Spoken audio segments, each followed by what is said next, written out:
আসসালামু আলাইকুম। আজকে বানাবো কালোজাম মিষ্টি। এখন বাটিতে নিয়ে নেব 1.5 কাপ গুঁড়ো দুধ, 2 টেবিল চামচ ময়দা, 1.5 চা চামচ বেকিং পাউডার দিয়ে গুঁড়ো দুধের সাথে ভালোভাবে মিশিয়ে নিব। মিশানো হয়ে গেলে এখন 1.5 টেবিল চামচ ঘি দিয়ে দিব। তারপর আবার ভালোভাবে মিশিয়ে নিব। সামান্য একটু লাল রঙের ফুড কালার দিয়ে দেব। তারপর অল্প অল্প পানি দিয়ে আঠালো ডোয়ের মতো তৈরি করে নেব।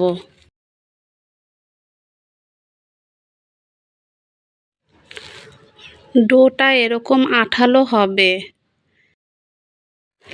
হাতটা পরিষ্কার করে এসে এখন মিষ্টির শেপ দিয়ে দিব।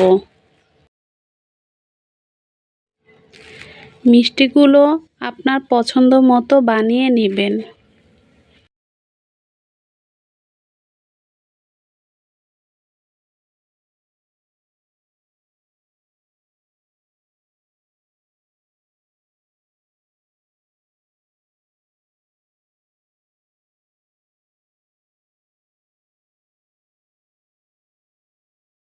এখানে আমার মোট 10টি মিষ্টি হয়েছে।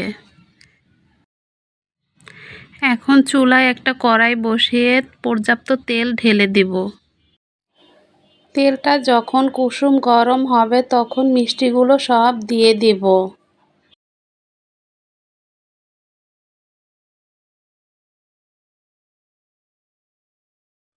দেখুন মিষ্টিগুলো আপনা আপনি তেলের উপরে ভেসে উঠছে। এ পর্যায়ে নেড়ে দেব মিষ্টিগুলো।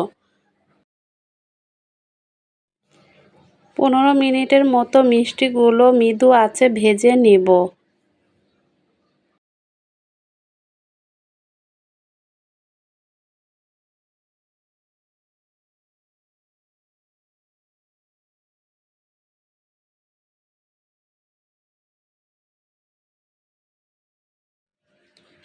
মিষ্টিগুলো যখন ব্রাউন কালার হয়ে যাবে তখন উঠিয়ে নেব।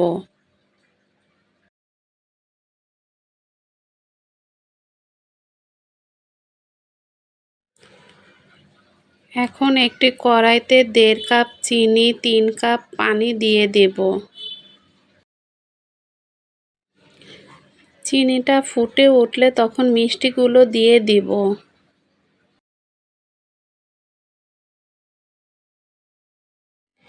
এখন 15 মিনিট জাল করে নেব। তারপর মিষ্টিগুলো আবার উল্টিয়ে দেব।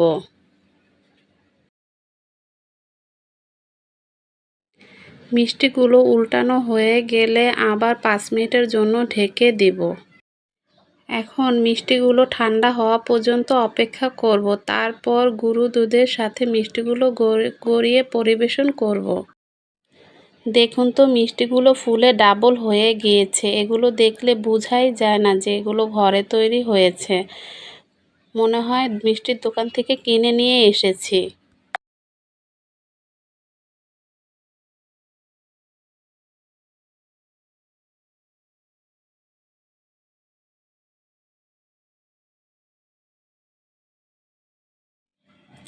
একটা মিষ্টি আমি খেয়ে দেখাচ্ছি। দেখুন তো মিষ্টিগুলো কত মজার হয়েছে।